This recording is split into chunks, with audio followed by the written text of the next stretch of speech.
বন্ধ কোম্পানি দেখিয়ে পুঁজিবাজার থেকে অর্থ লুটের অন্যতম প্রতিষ্ঠানের নাম LR global Bangladesh limited. Mutual ফান্ডে বিনিয়োগকারীদের রাখা অর্থ জালিয়াতি করছে প্রতিষ্ঠানটি। এলআর গ্লোবালের সিইও এবং কমিশনের সাবেক চেয়ারম্যানের মদদে এই দুর্নীতি হয়। বিস্তারিত জানাচ্ছেন সানি আহমেদ। সাভার যাওয়ার পথে রাস্তার ধারে দীর্ঘদিন পড়ে আছে বন্ধ পরিত্যক্ত একটি কোম্পানি, যার নাম পদ্মা প্রিন্টার্স।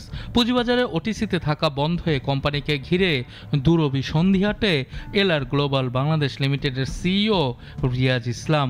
উদ্দেশ্য পুঁজিবাজার থেকে শত শত কোটি টাকা লুটপাট।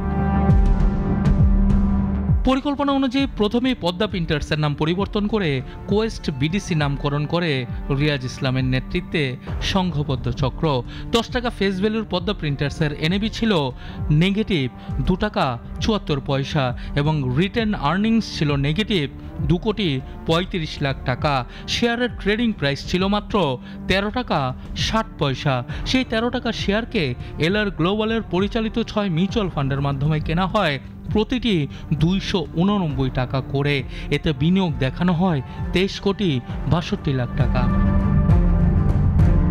একই সাথে প্রাইভেট প্লেসমেন্টের মাধ্যমে 1,60,00,000 টাকা হতে মূলধন 50 কোটি টাকায় উন্নীত করা হয়। এতে উক্ত 6টি ফান্ড হতে আরও 45 কোটি টাকা বিনিয়োগ দেখানো হয়। ফান্ডগুলোর তদারকি ও দায়িত্ব পালনের ট্রাস্টি হিসাবে কাজ করে Bangladesh general insurance company BGIC. Share মূল্যায়ন করে অর্থ লোপাটের রাস্তা খুলে দিয়েছে city bank capital resource limited. আর কোয়েস্ট বিডিসি থেকে প্রায় 25 কোটি টাকা থাইরো কেয়ার বাংলাদেশ লিমিটেডে হস্তান্তরের মাধ্যমে করা হয় মানি লন্ডারিং। আর এসব জালিয়াতির মূল নায়কের ভূমিকা পালন করে বিএসইসির সাবেক চেয়ারম্যান শিবলি রুবায়েতুল ইসলাম ও এলআর গ্লোবালের রিয়াজ ইসলাম। বিএসইসি তদন্তে এসব ভয়ঙ্কর জালিয়াতির তথ্য উঠে এসেছে। জড়িত প্রত্যেককেই আনা হয়েছে শাস্তির আওতায়। কিন্তু এই জালিয়াতির মূল নায়ক রিয়াজ ইসলাম অবস্থান করছেন বিদেশে। সে কারণে তার বিরুদ্ধে শাস্তি কার্যকর হওয়া নিয়ে রয়েছে নানা প্রশ্ন।